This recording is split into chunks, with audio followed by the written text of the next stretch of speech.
मैंने मना किया। मैंने कहा राजनीति में मत आओ, ये लोग तुम्हारा इस्तेमाल करेंगे, तुम्हें भी कुछ हो जाएगा, छोड़ दो, कोई जरूरत नहीं है, संभल जाएगी पार्टी, कोई संभाल लेगा, कोई नेता बन जाएगा। मां ने बात नहीं सुनी। मुझे कहा कि ये जो चित्र है तुम्हारे पिता का, जो मेरे कमरे में दीवार पे लटका है, इसको मैं नहीं देख पाऊंगी। अगर आज मैं मुंह मोड़ लूंगी, पार्टी के लिए आगे नहीं बढ़ूंगी, तो मैं इनको क्या जवाब दूंगी, मैं अपने आप को क्या जवाब दूंगी। तो आगे आई तो ये स्पष्ट था कि पहला चुनाव उन्हें अमेठी से ही लड़ना था। ये पिताजी की कर्म भूमि थी।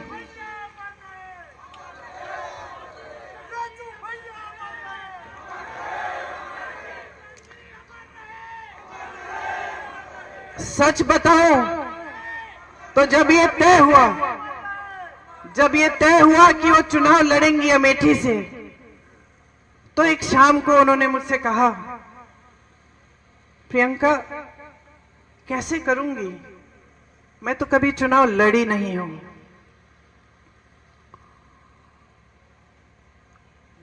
पलक नहीं झपकाई मैंने कहा मां, ये चुनाव मैं आपको लड़के दूंगी, आप आओ मत अमेठी, मैं अमेठी को संभालूंगी।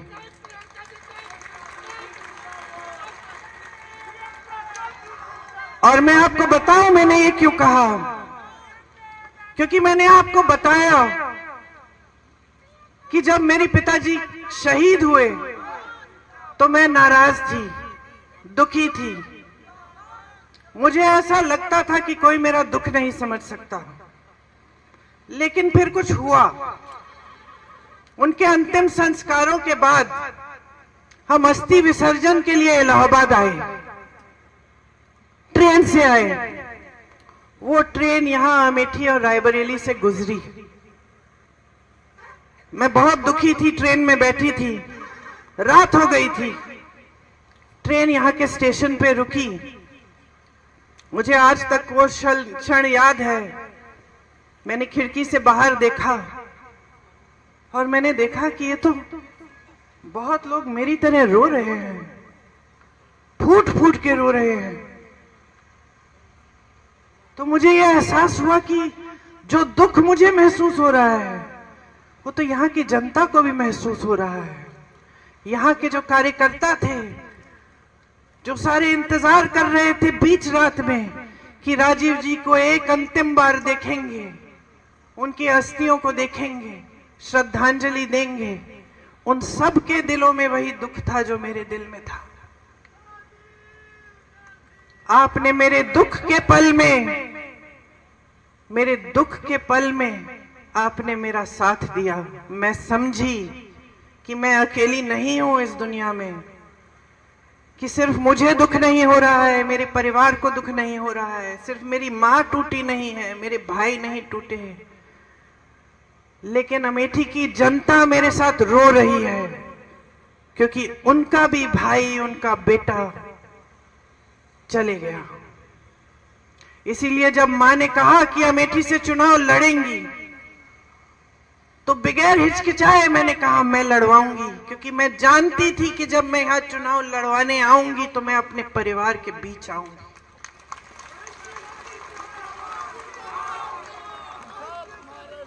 आप सब कांग्रेस के कार्यकर्ता हैं।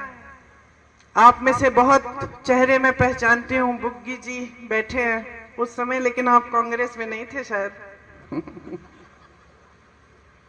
आ गए उसके बाद, वापस आ गए उसके बाद। बहुत चेहरे में पहचान रही हूं। आपको याद है किन परिस्थितियों में हमने वो चुनाव लड़ा। मैं आई, आज मेरा बेटा 24 साल का है, उस समय मैं शायद 28 साल की थी। उसको देखती हूँ और कभी कभी यकीन नहीं आता कि लगभग उसी की उम्र में मैं पहला चुनाव लड़ने के लिए यहाँ पहुंची। उस समय कैप्टन शर्मा सांसद थे। उन्होंने मुझे कहा, ये लो प्रियंका, मैं तुम्हें एक हीरा दे रहा हूं। और उनके साथ किशोरीलाल शर्मा खड़े थे। उन्होंने मुझे ये शब्द कहे, याद रखना ये आदमी वफादार रहेगा, और याद रखना जैसे ये काम करके दिखाएगा तुम्हें बहुत कम लोग मिलेंगे। किशोरी भैया ने और मैंने किन परिस्थितियों में वो चुनाव लड़ा, आप सब जानते हैं। मेरे ख्याल से जो बुजुर्ग हैं वो जानते हैं।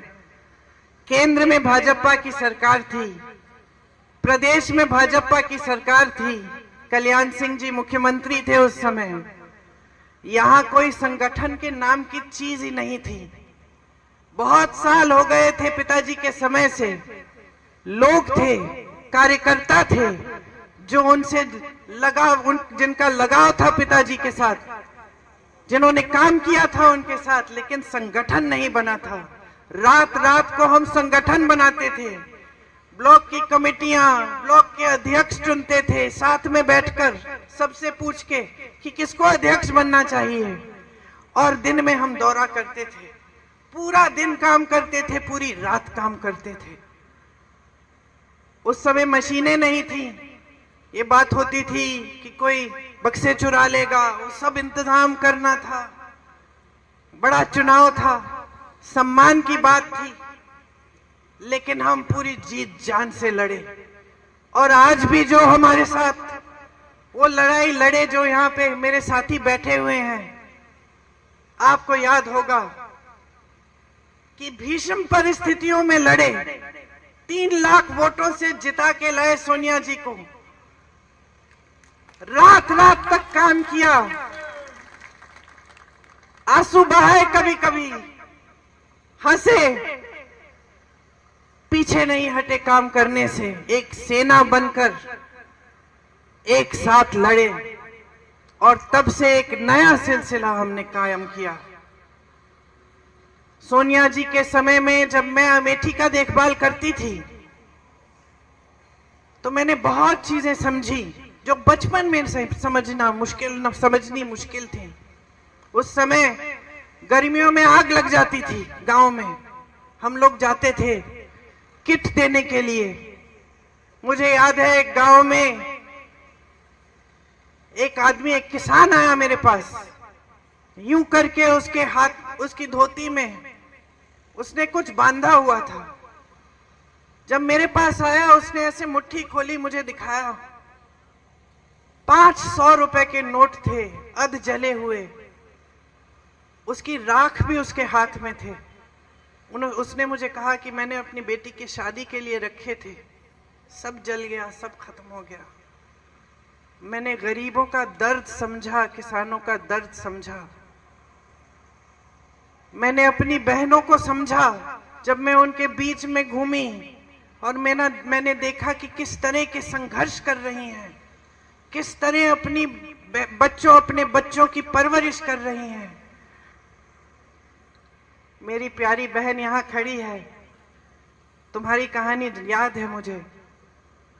तुमने पढ़ाई नहीं की थी, 8वीं तक शायद पढ़ाई की थी। तुम्हारी इच्छा थी कि तुम्हारी बच्ची बड़ी होकर पढ़ाई कराओगी अपनी बच्ची को, लेकिन तुम्हारे ससुर जी नहीं माने। सही है, ससुर जी नहीं माने तो चुपचाप से, सुनिए, चुपचाप से घर पे फॉल सिलने का काम किया। और जब कोई देख नहीं रहा था तो जाके वो फॉल दुकान में ले जाती थी, और वो उससे थोड़ी सी कमाई कर लेती थी। किसी को बताया नहीं। जब परिवार ने कहा कि बेटी को नहीं पढ़ा सकते, रो मत, बहुत हिम्मत वाली हो, बहुत हिम्मत वाली हो। तुम्हारी हिम्मत ने मुझे हिम्मत दी है।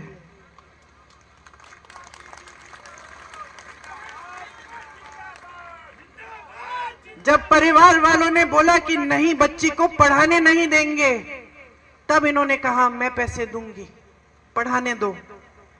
आज बच्ची क्या कर रही है? बीए पास है ना? देखो इनका संघर्ष क्या था। इधर आ जाओ, मंच पे आ जाओ।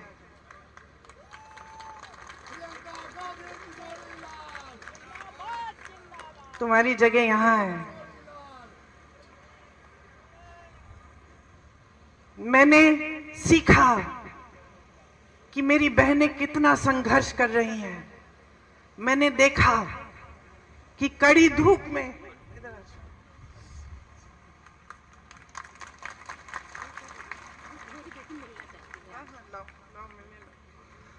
मैंने देखा कि कड़ी धूप में यहाँ का किसान कितनी मेहनत कर रहा है, हर संघर्ष का सामना कर रहा है, कमाने की कोशिश कर रहा है। बैठो ना, बैठो, मेरी जगह में बैठ जाओ, बिठा दो, दीपक उठ जाओ। कि कितना संघर्ष कर रहा है, कितनी मेहनत करता है सिर्फ अपने बच्चे को पढ़ाने के लिए, ताकि बच्चे का भविष्य मजबूत हो पाए। मैंने देखा कि यहाँ के गांव-गांव में मेरे पिताजी, मेरे परिवार के प्रति कितनी श्रद्धा है। रात रात तक हम यहाँ के रास्तों से गुजरते थे तो लालटेन लेकर बुजुर्ग लोग हमारा इंतजार करते थे। कभी कभी मेरा चेहरा देख के रो पड़ते थे कि राजीव भैया की बेटी आई है। मैं समझी कि जनता की श्रद्धा का क्या मतलब होता है, कि उसका आदर करना चाहिए। मैंने देखा कि किस तरह से मेरी माताजी जब आई कैंप में जाकर बच्चों की आंखों में बूंद डालती थी, दवाई डालती थी, तो किस तरह से उनकी माताएं खुश होती थी। बेवाओं को देखा जब हम लोग कैंप लगाते थे, कितनी गरीबी में रहते थे और हम पेंशन देते थे। उस समय पेंशन मिलता था, बेवा पेंशन कहते थे उसको। मैं समझी कि कितना संघर्ष था आपके जीवन में और कैसा रिश्ता था आपके बीच, मेरे परिवार के बीच, कि ये राजनीतिक रिश्ता नहीं था, एक प्रेम का रिश्ता था, श्रद्धा का रिश्ता था, सत्य का रिश्ता था। फिर भाई यहां आए, उनका भी चुनाव लड़वाया, सांसद बने, आपके लिए खूब काम किए, जहां जहां विकास ला पाए विकास लाए। लेकिन उसके बाद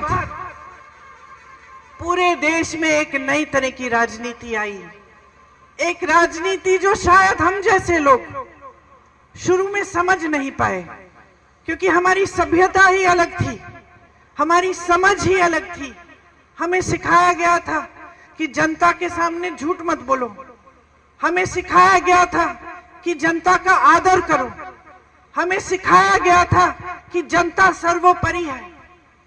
और हम अपनी आंखों के सामने देख रहे थे कि एक नई राजनीति उभर रही है, जो जनता के जज्बातों का इस्तेमाल कर रही है, सत्ता बटोरने के लिए जनता को गुमराह कर रही है। यहां अमेठी में आए ये लोग क्या समझेंगे, स्मृति जी क्या समझेंगी? ये तो यहाँ पे आपके लिए थोड़ी आई, ये तो राहुल जी को हराने के लिए आई, ये राहुल जी से लड़ने के लिए आई, ये आपके प्रति श्रद्धा की वजह से नहीं आई। वो कैसे समझेंगी ये रिश्ता? इन्होंने झूठ फैलाए कि हम आपकी जमीन हड़पने आए थे, कि जिन महिलाओं के जिस समूह में आप थी, आपको याद है जो परियोजना थी, कि वो परियोजना ही हमने इसलिए बनाई कि हम आपकी जमीन हड़पना चाह रहे थे, कि हम लूट रहे थे आपको, कि हमने कुछ नहीं किया आपके लिए, कि हमारे दिल में सिर्फ परिवारवाद की भावनाएं थी, सिर्फ सत्ता चाहते थे हम, हमारे दिल में आपके लिए कोई भावना नहीं थी। और कुछ ऐसा हुआ कि इन बातों से आप थोड़ा सा बहक गए, कुछ लोग बहके, कुछ लोग दृढ़ रहे। जो भी हुआ, राहुल जी वो चुनाव हारे, और एक पुराना रिश्ता जो आपके बीच, हमारे परिवार के बीच था, वो थोड़े समय के लिए थम गया, लेकिन टूटा नहीं, क्योंकि वो रिश्ता कभी टूट नहीं सकता है। थोड़े ही समय में कोविड आया, कोरोना आया। मुझे याद है, मैं उत्तर प्रदेश की प्रभारी थी। मैं और मेरे साथी 16-16 घंटे फोन पे रहते थे। हमने एक हेल्पलाइन खोली थी उत्तर प्रदेश के लोगों के लिए कि कहीं संकट है, कहीं फंसे हो। लॉकडाउन हो गया था अचानक, मोदी जी की सरकार ने कोई साधन नहीं दिया था। अचानक कोई सारी ट्रेनें बंद हो गई थी, बसें बंद हो गई थी। लोग अलग अलग जगह जो यहाँ पलायन करके गए थे, यूपी से फंस गए थे। हमने हेल्पलाइन खोली। 16-16 घंटे हम उस हेल्पलाइन के नंबर देखते थे, जवाब देते थे, बात करते थे। मैंने कहा हुआ था अपने साथियों को कि अगर अमेठी रायबरेली का कोई फोन आता है तो मेरा नंबर देना। और मैं कभी नहीं भूलूंगी, एक फोन आया, मैंने उठाया। एक लड़का था, गुजरात में था। उसने कहा आपने हेल्पलाइन का नंबर जारी किया है? मैंने कहा हाँ। बताया नहीं कि कौन हो। उसने कहा यहां पे मेरे साथ 16 लोग हैं, हमारे पास सिर्फ आज रात का खाना है, कल का खाना नहीं है, कुछ नहीं है, क्या करेंगे? मैंने कहा घबराओ मत, आप राहुल भैया को जानते हो? तो उसने कहा राहुल भैया कौन? मैंने कहा राहुल गांधी। उसने हाँ जानता हूं। मैंने कहा मैं उसकी बहन हूं, फिक्र मत करो, मैं किसी को तुम्हारे पास भेजूंगी।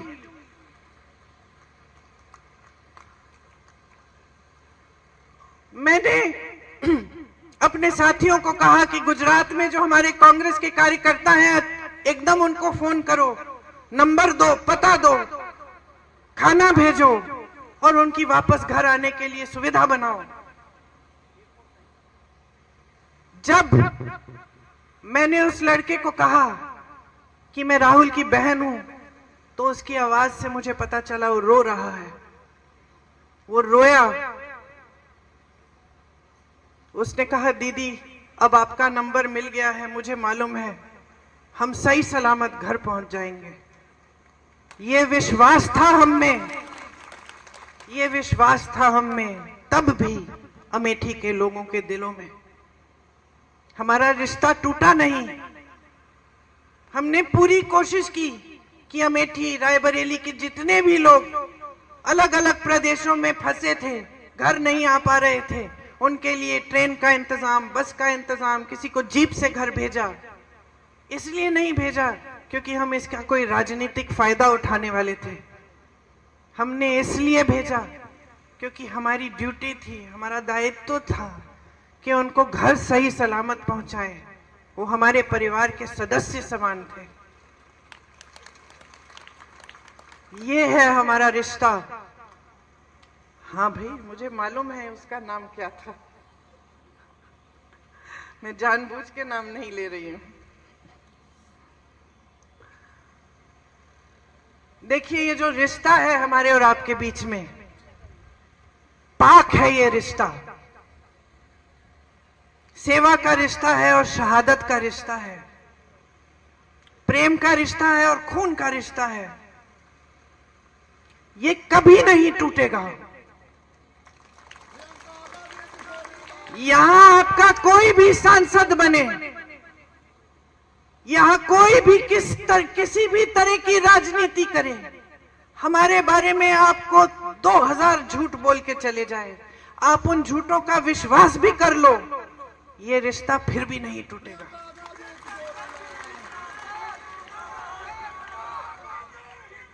मैंने आपसे कहा शुरू में कि अगर अपने जीवन में एक ऐसा इंसान था जिसे मैंने पूजा, वो मेरे पिताजी थे। ये मेरे पिताजी की कर्म भूमि है। मैं इस भूमि को भी पूजती हूं। मैं इस भूमि को भी पूजती हूं। ये भूमि मेरे लिए पवित्र भूमि है। ये भूमि राहुल के लिए पवित्र भूमि है।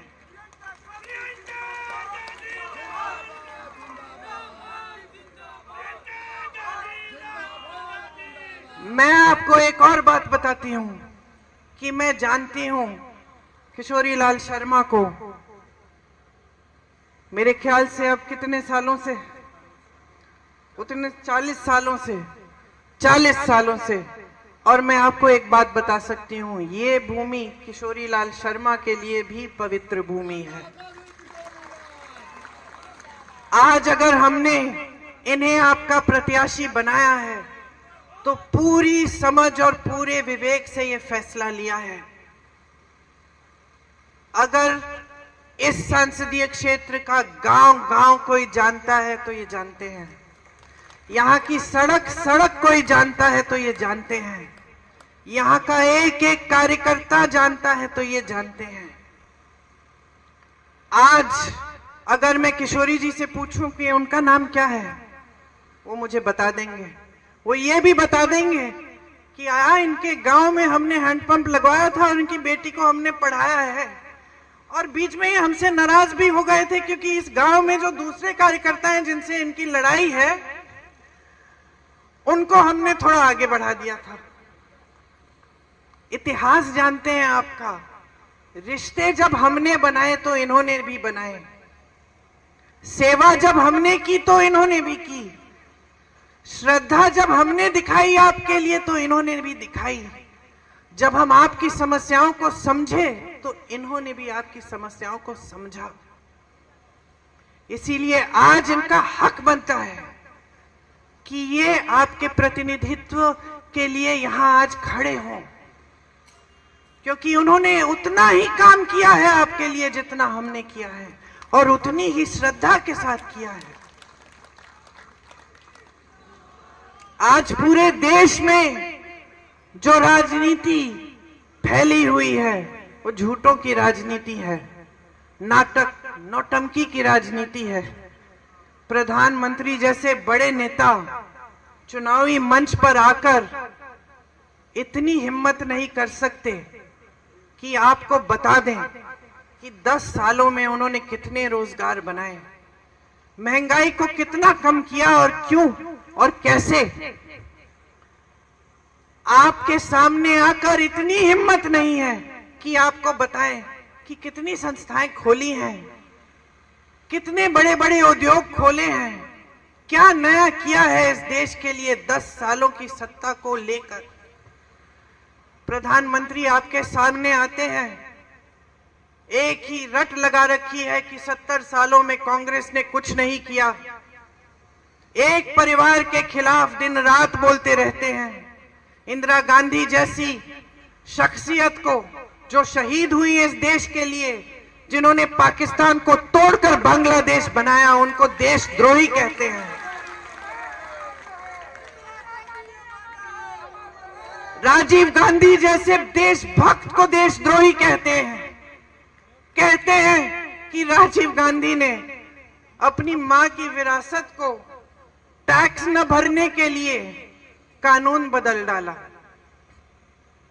वो कभी नहीं समझ पाएंगे। राजीव गांधी ने अपनी मां से धन दौलत नहीं ली विरासत में, विरासत में उनको इस देश के लिए मर मिटने का जज्बा मिला, शहादत मिली, यही उनकी विरासत थी। लेकिन जो लोग सिर्फ सत्ता का मोह लिए घूमते हैं, सिर्फ अपने लिए सत्ता चाहते हैं, ये समझ नहीं पाते हैं कि सत्ता जनता ने दी है, जनता के प्रति दिल में कोई श्रद्धा नहीं है, वो लोग इस बात को समझ नहीं सकते। वो लोग आज आपकी सच्चाई को भी नहीं समझ सकते, कट चुके हैं आपसे। प्रधानमंत्री जी मंच पे खड़े होकर कैसी कैसी बातें करते हैं कि कांग्रेस पार्टी एक्सरे की मशीन लेकर आपके घरों में आकर आपके गहने चुराएगी, आपका मंगलसूत्र ढूंढ निकालेगी और उसको चुरा लेगी और आपकी संपत्ति किसी एक कौम को दे देगी और आपके पास 2 भैंसे हैं तो एक भैंस भी चुरा लेंगे। ये ऐसी बातें प्रधानमंत्री जी कर रहे हैं। पद की गरिमा क्या है? पद क्या है? देश के प्रति जिम्मेदारी क्या है? देश क्या सोचेगा? आज देश जवाब मांग रहा है। देश कह रहा है कि हमें ये नाटक नौटंकी नहीं चाहिए। हमने बहुत चुनाव लड़ने दिए हैं आपको धर्म के आधार पर, बहुत हिंदू मुस्लिम कर लिया है आपने। इस चुनाव को हम लड़ेंगे और हम अपने मुद्दों पे लड़ेंगे। आज जनता कह रही है मेरी समस्याओं को सुनो, पहचानो। महंगाई से जूझ रहा हूं, तड़प रहा हूं, अपने बच्चे को पढ़ा नहीं पा रहा हूं, कोई बीमार पड़ता है परिवार में उसका इलाज नहीं कर पा रहा हूं, मेरी खेती के सामान नहीं मिल रहे हैं, खेती से कमाई नहीं हो रही है, मेरा बच्चा पढ़ा लिखा है, मैंने शिक्षित किया उसको मेहनत करके, लेकिन बेरोजगार है। आज जनता कह रही है मेरी आवाज सुनो। आज जनता कह रही है कि बहुत हो गया है, हमें वो पुरानी राजनीति वापस चाहिए। हमें वो राजनीति चाहिए जिसमें देश का प्रधानमंत्री हमारे गांव में आता था और हम उसको डांटते थे। हम कहते थे कि हमारे बिजली का खंभा लगा दिया आपने, लेकिन तार नहीं लगाया, तार लगवाइए। प्यार देंगे आपको लेकिन वोट नहीं देंगे जब तक आप हमारा तार भी नहीं लगाएंगे। हमें वो राजनीति वापस चाहिए। आज जनता कह रही है कि हमें सच्चाई, सत्य की राजनीति चाहिए, झूठे नेता नहीं चाहिए। हमें वो नेता चाहिए जो सच बोलने की हिम्मत करे हमारे सामने। जनता कह रही है कि हम ऊब चुके हैं। ये धर्म के नाम पर, जाति के नाम पर बहुत गुमराह किया है आपने हमको। अब हमारे सामने आओगे तो हमारी बात करो, हमारे मुद्दों की बात करो। चुनाव लड़ोगे तो हमारे मुद्दों पे लड़ो। हमें बताओ हमारे लिए कौन सी स्कीम लाए हो, हमारे बच्चों के रोजगार कैसे दिलवाओगे, हमारा गांव विकसित कैसे करोगे। 10 साल पहले इन्होंने कहा था सबका साथ सबका विकास, आज कह रहे हैं विकसित भारत। 10 सालों में किसका विकास किया? अपने बड़े बड़े खरबपति मित्रों का। जनता देख रही है, समझ रही है आज कि सारी संपत्ति इस देश की जो जनता की संपत्ति है वो इन्होंने अपने बड़े बड़े खरबपति मित्रों को दे दी है। देश का कोयला, देश की बिजली, देश के सारे खदान, देश के हवाई अड्डे, देश के बंदरगाह सारे दे दिए हैं अपने बड़े बड़े खरबपति मित्रों को। उनके कर्ज माफ हो रहे हैं लाखों करोड़ के। देश का किसान, उत्तर प्रदेश का किसान 1 लाख रुपए के लिए कर्ज लेता है, अपनी बेटी की शादी करने के लिए कर्ज नहीं दे पाता है और आत्महत्या करता है। उत्तर प्रदेश का किसान कतार में खड़ा होता है खाद वितरण के लिए, 2-2, 3-3 दिन खड़ा रहता है ये सोच के कि खाद मिलेगा, कमाई हो जाएगी। उसी कतार में खड़े खड़े मरकर गिर जाता है। मैं उसके घर गई हूं और उसके लिए 1 रुपया कर्ज माफ नहीं करते ये प्रधानमंत्री। कभी इनको देखा है राजीव जी की तरह, इंदिरा जी की तरह, सोनिया जी की तरह, राहुल जी की तरह आपके घरों में जाते हुए?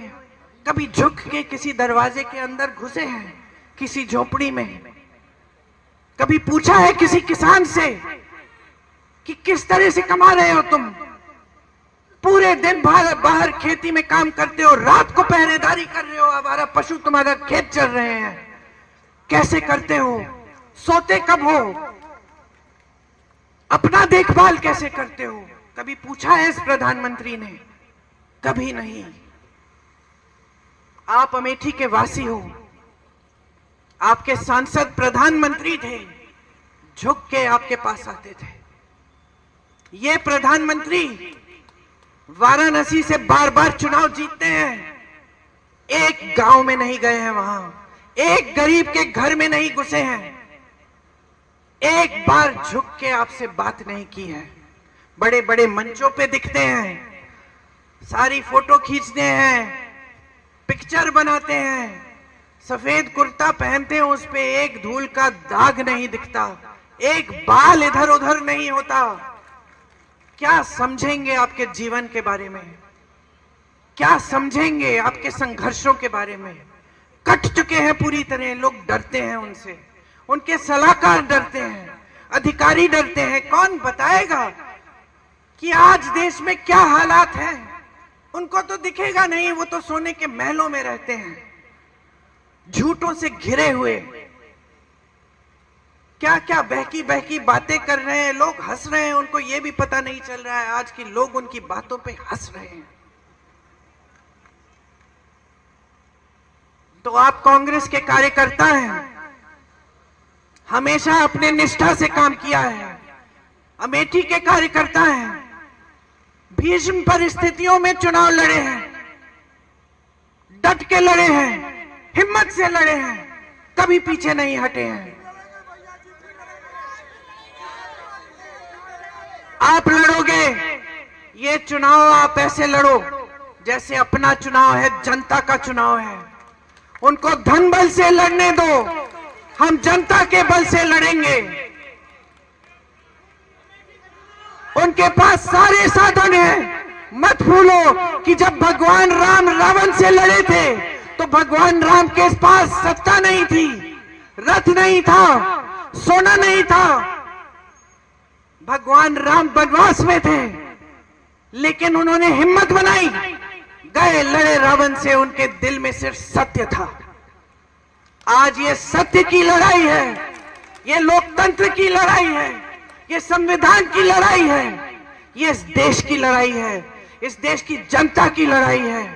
ये अपने लिए नहीं लड़ रहे हो चुनाव, ये किशोरी लाल शर्मा के लिए नहीं लड़ रहे हो, ये आप अपनी धरती के लिए लड़ रहे हो, अपने देश के लिए लड़ रहे हो, अपने लोकतंत्र के लिए लड़ रहे हो, अपने संविधान के लिए लड़ रहे हो। मन बनाओ, मन बनाओ।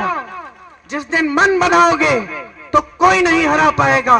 इस चुनाव को जीत के जाऊंगी मैं यहां से, मैं आपके बीच आऊंगी, आपके साथ लड़ूंगी और अमेठी के इस पवित्र धरती में सही राजनीति, सत्य की राजनीति वापस लाने के लिए लड़ूंगी और कोई हमें हरा नहीं पाएगा। ये मैं आपसे कह रही हूं, ये वचन मैं आपको देके जा रही हूं। आज आप जब इस मीटिंग से जाएंगे, मैंने रायबरेली में 2-3 दिन पहले जब सभा की थी तो मैंने घंटे गिने थे। अब आप गिन लीजिए कितने घंटे हैं। उस समय वहां पे 330 के तकरीबन थे, अब कम हो गए हैं। 2-4 घंटे सोने के लिए रखिए, बाकी घंटे बाहर जाइए, प्रचार करिए, लोगों को समझाइए, लोगों को इस देश की सच्चाई दिखाइए, बताइए, प्रमाण दीजिए कि कांग्रेस ने जहां जहां सरकार है क्या क्या करके दिखाया है। किस तरह छत्तीसगढ़ में हमने आवारा पशु की समस्या खत्म की, किस तरह कर्नाटका में महिलाएं बस की यात्रा फ्री कर रही हैं, किस तरह आज कर्नाटका में, तेलंगाना में महिलाओं के खातों में पैसे आ रहे हैं हर महीने, किस तरह हमने किसानों को मजबूत किया अपने प्रदेशों में, किस तरह हम ऐसी नीतियां लाएं जिससे देश की संपत्ति वापस इस देश की जनता के हाथों में जाए। बताइए, समझाइए, सच्चाई दिखाइए, जनता को कहिए कि जनता जो जी रही है वही सच्चाई है, उस आधार पर वोट दे। तरक्की नहीं आई है आपके जीवन में, 10 साल बीत गए हैं, मोदी जी के झूठ सामने आ गए हैं। हराइए इनको, बदलाव लाइए, एक नई सरकार लाइए, एक नई राजनीति जो पहले पुराने असूलों पर आधारित है वो लाइए इस देश में। मैं आपसे पूरी उम्मीद रखती हूं कि एक सेना की तरह आप ये चुनाव लड़ेंगे, ये चुनाव जीतेंगे और यहां अमेठी से इस पूरे देश में ये संदेश देंगे कि बहुत हो गया है, हमें सच्चाई की राजनीति वापस चाहिए। आपने बहुत ध्यान से मेरी बातों को सुना, मैंने दिल की बात बोली। आपके सामने अपनी सच्चाई रखी। मैं आपकी आभारी हूं कि हर संकट में आपने साथ दिया। मेरे आंसू आपने पोंछे, मेरे साथ आप लड़े। आपने हमेशा हमें आदर दिया, सम्मान दिया। मेरा परिवार जो है इस देश में वो आपकी वजह से है। आपको धन्यवाद देती हूं। एक बार मेरे साथ जोर से बोलिए, जय हिंद। एक और बार, जय हिंद।